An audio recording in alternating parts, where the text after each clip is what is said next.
Hello friends, let us now learn some important points about meconium aspiration syndrome.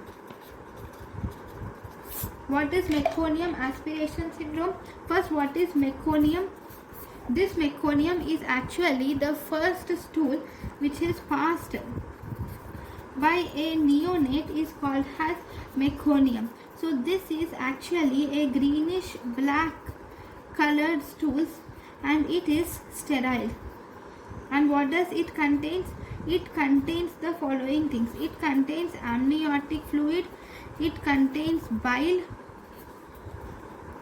it contains mucus, lanugo hair are present in the meconium. You will also see presence of denuded epithelial cells are also seen, and you will also see presence of water. So if you see pathology, so this meconium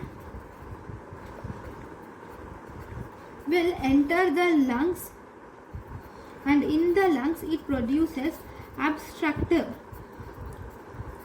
emphysema.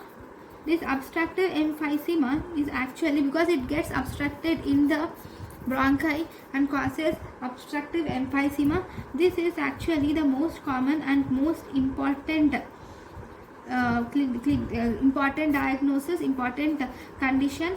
Then it can also cause chemical pneumonitis. This meconium will incite a chemical reaction in the lung, causing chemical pneumonitis. Then it can also cause segmental collapse of atelectasis. Segmental collapse or atelectasis can be seen by obstructing the bronchi and even smaller bronchioles. Right. So this is the pathology. Now, what are the clinical features? In the clinical features, you will see a term baby who is small for gestational age baby or intrauterine growth retardation baby who is born through liquor which is meconium stained liquor, and that baby will present with respiratory distress soon after birth. And on examination you will see that the anteroposterior diameter of the chest is increased. Why? Because of obstructive emphysema, anteroposterior diameter of the chest is increased. And on chest x-ray, on x-ray chest you will see that there will be, because of obstructive emphysema, because of air getting trapped in the lungs, it causes hyperinflated lungs with increased radiolucency of the lungs. There will be hyperinflated lungs with increased radiolucency of the lungs, and you will also see presence of flattening of domes of diaphragm are also seen. Flattening of domes of the diaphragm are also seen. Then you will also see presence of pulmonary infiltrates will be seen in the lungs, and also you will see presence of segmental collapse is also seen in the lungs. So these are the main X-ray features. Then how are you going to treat this disease? Treatment is mainly you should give supportive. You should give respiratory support should be given to the baby. Respiratory support should be given with oxygen, and if necessary we should give mechanical ventilation should also be given to the baby.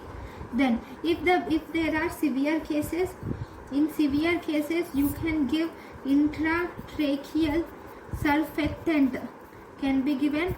You can give intratracheal surfactant can be given in severe cases. You can give inhalational nitric oxide, or you can give high frequency ventilation can be done, and you can also give extracorporeal membrane oxygenation can be done. Extracorporeal membrane oxygenation can also be done. Now, what are the complications? So if you see the complications of this, so this Halley membrane disease can result in pneumothorax.